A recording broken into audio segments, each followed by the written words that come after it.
देखिए, कल हम लोग भूगोल में जो है पढ़े थे प्राकृतिक संसाधन और संसाधन के अंतर्गत संसाधन विकास और उपयोग पढ़े थे। आज हम लोग उसका 8वां क्वेश्चन पढ़ने वाले हैं और इस क्वेश्चन देखिए क्या लिखा हुआ है। कर तट रेखा से कितने समुद्री मील तक का महासागरीय जो क्षेत्र होता है किसी देश का अपवर्जक आर्थिक क्षेत्र माना जाता है। तट रेखा का मतलब होता है ना समुद्र का ये जो किनारा वाला उसको तट रेखा कहते हैं। समुद्री मील यानी समुद्र में जो दूरी मापते हैं वो किससे मापते हैं? समुद्री मील में। तो महासागरीय क्षेत्र का मतलब महासागर के आसपास का वो कितना एरिया तक जो है किसी देश का अपवर्जक आर्थिक क्षेत्र कहलाता है। तो देखिए जैसे भारत है ना, तो भारत से ना लगभग जो है माने भारत है इधर समुद्र महासागरीय क्षेत्र है, महासागर समुद्र का क्षेत्र है।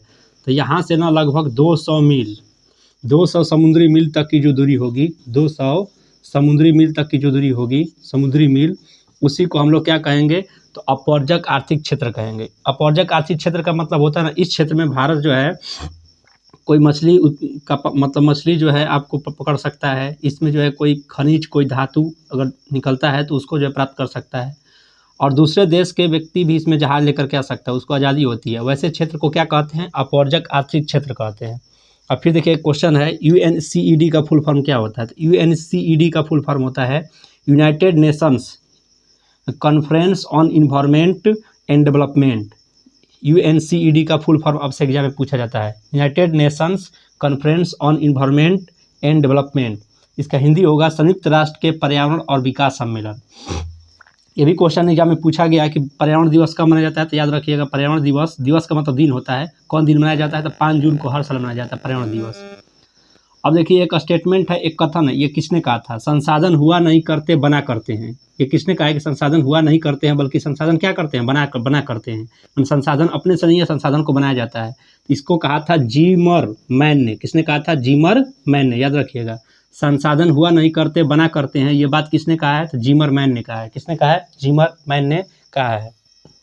और देखिए 9वां नंबर क्वेश्चन दिया है, इनमें कौन सा कथन सही है? मैंने सही कथन को आपको बताना है। ये इसमें कौन सा 4 को ऑप्शन दिया है सही है?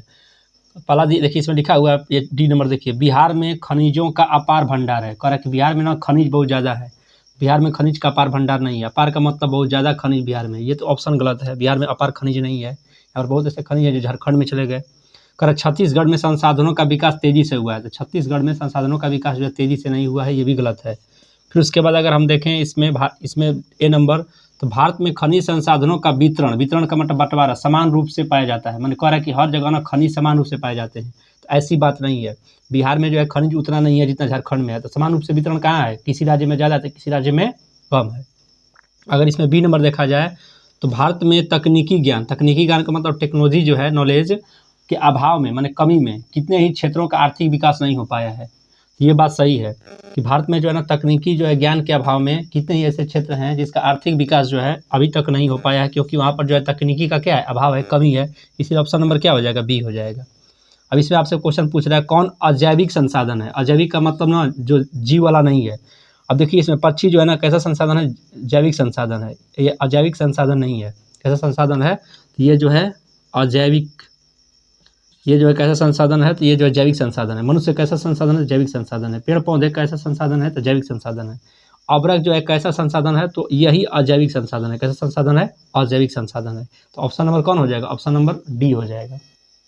और देखिए अगला क्वेश्चन 11 नंबर में दिया हुआ है कि मानव जो है सबसे बड़ा संसाधन है। आपसे भी पूछ सकता है एग्जाम में कि सबसे बड़ा संसाधन कौन है? तो मानव। याद रखिएगा सबसे बड़ा संसाधन कौन है? मानव है। आपसे क्वेश्चन कर रहा है क्यों की, मैंने मानव सबसे बड़ा संसाधन क्यों है? तो देखिए ऑप्शन नंबर डी में दिया है, वह रहने के लिए अपना घर बनाता है। करेक्ट, रहने के लिए घर बनाता है, इसीलिए बड़ा मानव जो है सबसे बड़ा संसाधन है। तो रहने के लिए घर तो चिड़िया भी बनाती है, तो क्या वो सबसे बड़ा संसाधन हो पाएगी? इसीलिए ऑप्शन नंबर डी क्या है? गलत है।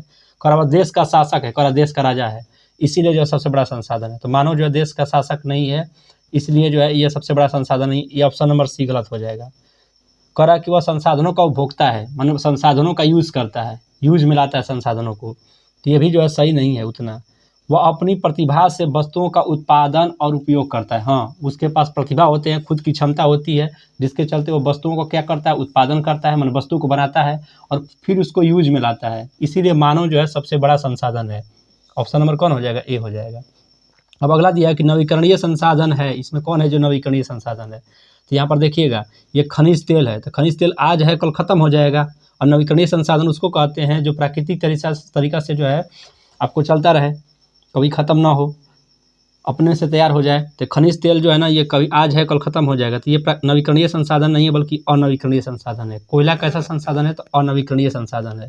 लेकिन वन है तो वन कभी ख़त्म होगा? एक तरह से वन जो है आप काटिए पेड़ों को और दूसरी तरफ से आप पेड़ लगाइए, तो यही जो है आपको नवीकरणीय संसाधन है जो कभी ख़त्म होने वाला नहीं है। और कह रहा है कि मानवकृत संसाधन, मानवकृत का मतलब कौन ऐसा संसाधन जिसको मानवकृत किया है, कृत माने बनाया है। तो देखिए नदी को तो मानव बनाया नहीं, अपने से बना हुआ है प्राकृतिक तरीका से। वन भी प्राकृतिक तरीका से बना हुआ है। जो खनिज है ज़मीन के अंदर जो खोद के निकालते हैं वो भी प्राकृतिक तरीका से बना हुआ है। लेकिन सड़क कौन बनाया है? मानव बनाया है। इसीलिए मानव सड़क जो हो जाएगा वो मानवकृत संसाधन है। कैसा संसाधन? अब आगे देखिए इसमें लिखा हुआ है 14 नंबर में, इनमें कौन जो है सही नहीं है, मैंने कौन गलत है ये बताना है, कौन इसमें सही नहीं है। और देखिए इसमें क्या लिखा हुआ है, ये बाद में हम लोग देखेंगे। पहला देखिए, संसाधन हुआ नहीं करते बना करते हैं। तो संसाधन जो है होता नहीं बल्कि उसको क्या करना पड़ता है? बनाना पड़ता है। जैसे मान लीजिए कि आपके पास कोई धंधा नहीं है तो उसको आप शुरू करते हैं, संसाधन क्रिएट करते हैं। तो ये संसाधन हुआ नहीं करते बना करते, ये बात क्या है? सही है। यानी ये वाला तो सही हो गया। करा जलप्रपात, जलप्रपात समझते हैं, जब जलप्रपात मतलब झरना का उपयोग, तो जैसे झरना है उसमें पानी गिरता है ना, जब उसके जलप्रपात का उपयोग जल विद्युत उत्पादन के लिए, बिजली के उत्पादन के लिए किया जाए, तब वह संसाधन की श्रेणी में आ जाती है। यानी जलप्रपात का जो पानी होता है उसका यूज करते हैं बिजली के उत्पादन में, तब ये जलप्रपात किसके श्रेणी में आ जाता है? संसाधन की श्रेणी में आ जाता है। तो ये भी बात सही है। फिर लिखा है कि खनिजों का निष्कासन, निष्कासन का मतलब खनिज जो है ज़मीन से निकाला जाता है।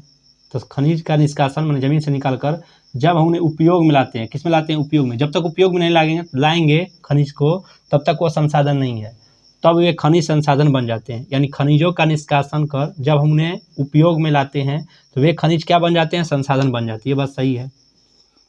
लेकिन यहाँ पर देखिए ऑप्शन नंबर ए, प्राकृतिक में, मतलब ये नेचर में, इस प्राकृतिक में, प्राकृतिक की सभी वस्तुएं जो देखने में आती हैं संसाधन है। तो प्राकृतिक में जो भी वस्तु हम लोग देखते हैं वो सब संसाधन नहीं है। जो हमारे उपयोग में आएगा, जो हमारे यूज में आएगा, जो हमारे लिए फायदेमंद होगा, वो हमारे लिए संसाधन है, बाकी कोई संसाधन नहीं है। तो प्राकृतिक की सभी वस्तुएं जो देखने में आती हैं संसाधन, यही बात क्या है? गलत है। यानी ये ऑप्शन नंबर ए जो है गलत है। तो हमारा यही क्या हो जाएगा? आंसर हो जाएगा। यानी ऑप्शन नंबर ए सही है। करा सागर तट, सागर के जो किनारे वाला, सागर से जो किनारा होता है उसको सागर तट कहते हैं। तो सागर तट से सब 12 समुद्री मील, 12 समुद्री मील का मतलब 22.2 किलोमीटर तक के महासागरीय क्षेत्र में पाए जाने वाले संसाधन किस प्रकार के संसाधन हैं? तो आप जानते हैं इसके बारे में कि ये कैसा संसाधन है? राष्ट्रीय संसाधन है। निजी मतलब निजी का किसी व्यक्ति के हाथ में, किसी व्यक्ति के हाथ में नहीं है। अंतर्राष्ट्रीय का मतलब पूरे संसार का है, तो पूरे संसार का भी नहीं है। तो समुद्र के तट से 12 किलोमीटर, 12 समुद्री मील तक की जो भी संसाधन होते हैं महासागर के अंदर जो भी पाए जाते हैं, वो किसके होते हैं? उस राष्ट्र के होते हैं जो समुद्र तट के किनारे बसा हुआ है। अब फिर कह रहे हैं कौन नवीकरणीय संसाधन है? नवीकरणीय संसाधन का मतलब जो कभी खत्म नहीं होगा। मछली कभी खत्म होगी? नहीं होगी, ये नवीकरणीय संसाधन है। नदी कभी खत्म होगा? नहीं खत्म होगा, तो ये भी कैसा संसाधन है? नवीकरणीय संसाधन है। प्राकृतिक तौर पर जो नदी बना हुआ है। वन्य जीव कभी खत्म होंगे? नहीं होंगे, प्राकृतिक तरीका से जो है वो बने हुए हैं। इसका मतलब कि मछली हो गया, नदी हो गया, वन्य जीव हो गया, सभी के सभी क्या हैं? ये सभी के सभी जो है नवीकरणीय संसाधन है। अब आगे देखिए 17 नंबर क्वेश्चन दिया है कि लिखा हुआ 17 नंबर में कि संसाधनों का नियोजन के लिए कौन सी प्रक्रिया अपनाई जाती है? करेक्ट। नियोजन का मतलब होता है कि जो संसाधन होते हैं उसको कैसे जो है हम लोग सभी देशों को समान रूप से वितरण कर सकते हैं या उसको प्रबंधन कर सकते हैं। तो संसाधनों का नियोजन के लिए इनमें कौन सी प्रक्रिया अपनाई जाती है? कर देश के विभिन्न क्षेत्रों में, अलग अलग देश के क्षेत्र में उपलब्ध संसाधनों की पहचान करना कि अलग अलग देश में कौन कौन से संसाधन मौजूद हैं। कर संसाधन की मात्रा और गुणात्मक स्तर का निर्धारण करना कि वो संसाधन की मात्रा कितना है, मतलब संसाधन कितने अमाउंट, कितना मात्रा में मौजूद है, और वो कैसा गुणात्मक, उसका स्तर कैसा है, मतलब उस जो संसाधन है वो किस क्वालिटी का है, ये भी देखना। कर विकास की योजनाओं को चरणबद्ध रूप से तैयार करना। कर विकास की जो योजना बनाई जाएगी उसको एक एक करके तैयार करना। इनमें सभी जो है संसाधनों के नियोजन के लिए इनमें कौन सी प्रक्रिया अपनाई जाती है? तो सभी प्रक्रिया अपनाई जाती है। कह कि झारखंड का स्वर्ण क्षेत्र, झारखंड का स्वर्ण क्षेत्र कौन सा क्षेत्र? स्वर्ण क्षेत्र किस प्रकार का संसाधन है? याद रखिएगा संचित भंडार। कैसा संसाधन है? संचित भंडार जो है झारखंड का स्वर्ण क्षेत्र किस प्रकार का संसाधन है? तो संचित भंडार आंसर होगा। फिर कह इनमें किसका कार्य संसाधन नहीं कहलाता है? मन कौन ऐसा है जिसका कार्य जो है संसाधन नहीं है? अब देखिए फिल्म एक्टर, फिल्म जो एक्टिंग करता है, एक्टर होता है, वो फिल्म बनाता है, तो वही एक प्रकार का संसाधन ही है, क्योंकि लोगों को मनोरंजन का एक साधन बनाता है। शिक्षक जो स्कूल में पढ़ाता है, बहुत सारे लोग पढ़ करके क्या से क्या बन जाते हैं, तो ये भी एक संसाधन का ही काम है। धनोपार्जन में लगा चित्रकार, चित्रकार जो है धन उपार्जन करने के लिए चित्र बनाता है, तो ये भी एक संसाधन ही है। लेकिन भीख मांगना ये संसाधन नहीं है, ये संसाधन का कार्य नहीं है। तो ऑप्शन नंबर कौन हो जाएगा? ए नंबर आंसर।